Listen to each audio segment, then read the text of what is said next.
So let's now have a look at the way in which Lenin and the Bolsheviks, the Communist Party, reshaped Russia, what was once Tsarist Russia, into their new vision of the world. And I think it's now a good time to really get us thinking about the way in which the Bolsheviks are taking the ideas of Marx, the ideas of Lenin, and transforming them into a new vision of what the world could be. Now, that journey might have started as Marxist ideals, but somewhere along the way, something else has happened.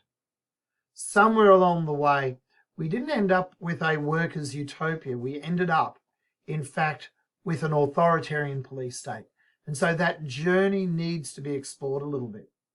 So we've looked previously at the way in which the Bolsheviks brought peace to Russia at the end of World War I. Well, in a sense, I'd also like you to have an eye on this as how would the Russians reinvent Russia, the Bolsheviks reinvent Russia, bringing about bread and land. So let's take that forward now. By reinventing Russia, I need you to remember that this new state that has been created by 1922, it's the Union of Soviet Socialist Republics. It's been born in a time of revolution, of war against foreign countries, and a massive civil war. So Russia is being reinvented at a time that is incredibly violent. It's an international pariah in many ways. It's a rogue state now. It's not seen as a legitimate world power. Lenin is remaking this state, reinventing Russian society. And it's guided by certain principles, the principles of Marxism, based upon the ideas contained in a number of writings, but primarily in Karl Marx and Friedrich Engels' 1848 book, The Communist Manifesto. Leninism, of course, is an adaptation of Marx's views.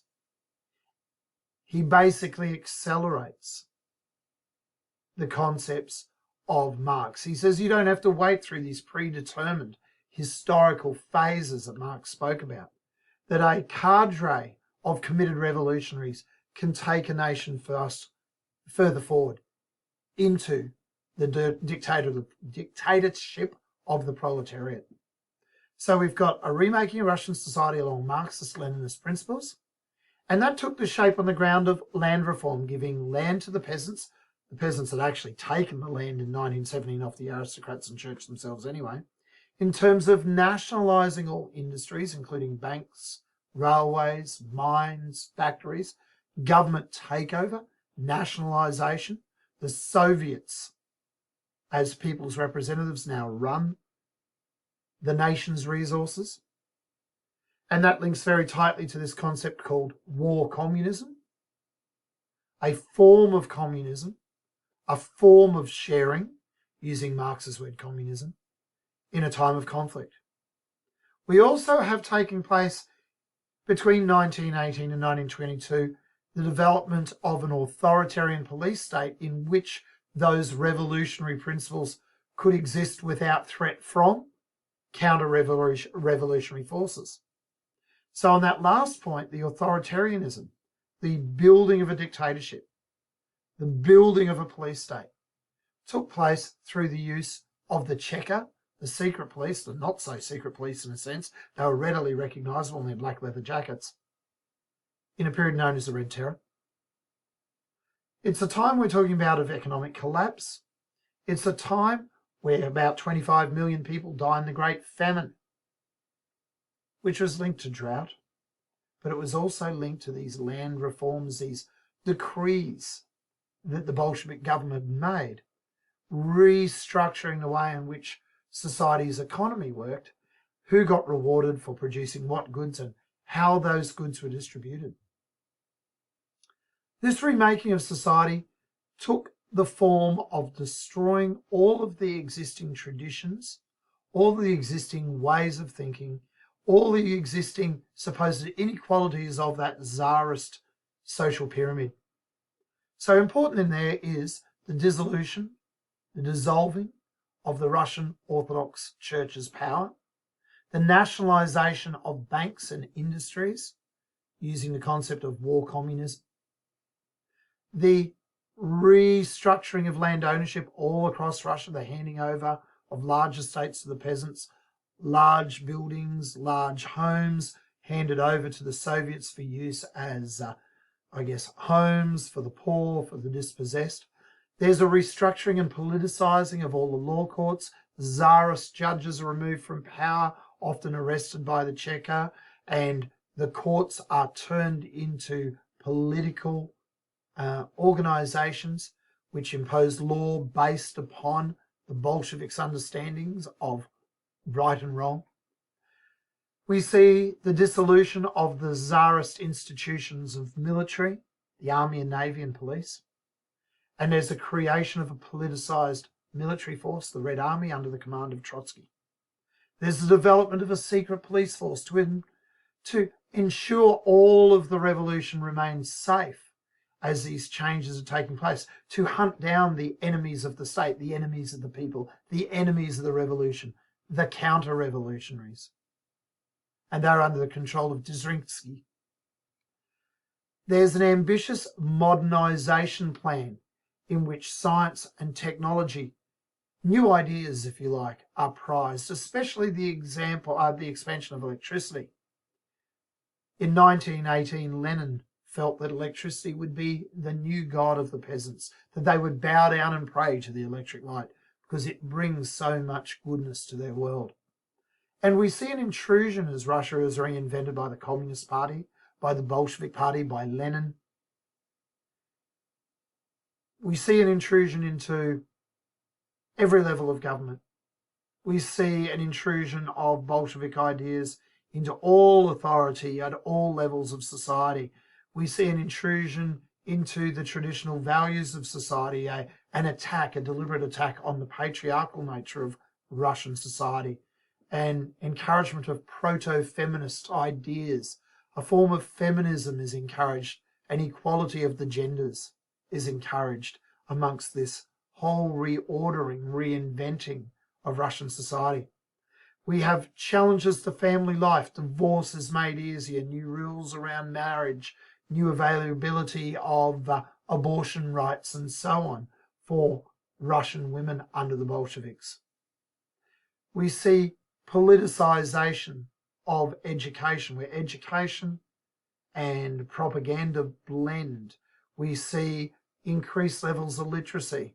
We see new skills being encouraged in an expanding Russian education system under the Bolsheviks.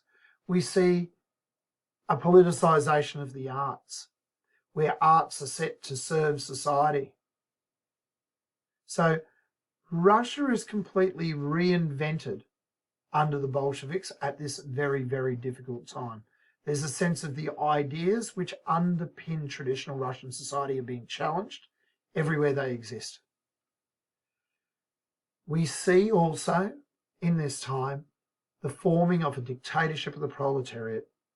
The secret police have created a situation in which Lenin's dictatorship of the proletariat, which would once, according to Marx, wither away, became permanent, and the Union of Soviet Socialist Republics becomes a totalitarian police state until it ends in 1991. While I'm mentioning this Union of Soviet Socialist Republics, let's get our head around what the USSR, the Soviet Union, was. By saying it's a union, it was a federation, much like the United States of America is a collection of states. Much the same way Australia, the Commonwealth of Australia, is a collection of states. The Union of Soviet Socialist Republics is a collection of independent states coming together to work as one. That's the union bit. Soviet, relating to workers' committee. Supposedly, a workers' committee is running each of those states that exist within the USSR. Every one of those states was socialist in a Marxist-Leninist understanding of those ideas. And finally, they were republics. They had elected heads of state. They had their presidents. They had their general secretaries, people elected to positions of power that ran those states on behalf of the workers. Of course, those elections in reality were rigged. For most of the time in 1991, it was a one-party state. Only one political party was allowed to contest the elections. Of course, that was the Communist Party. So let's move on and wrap up the unit a little bit at this point, where we've introduced all these ideas. We're bouncing around a reinvention of Russia.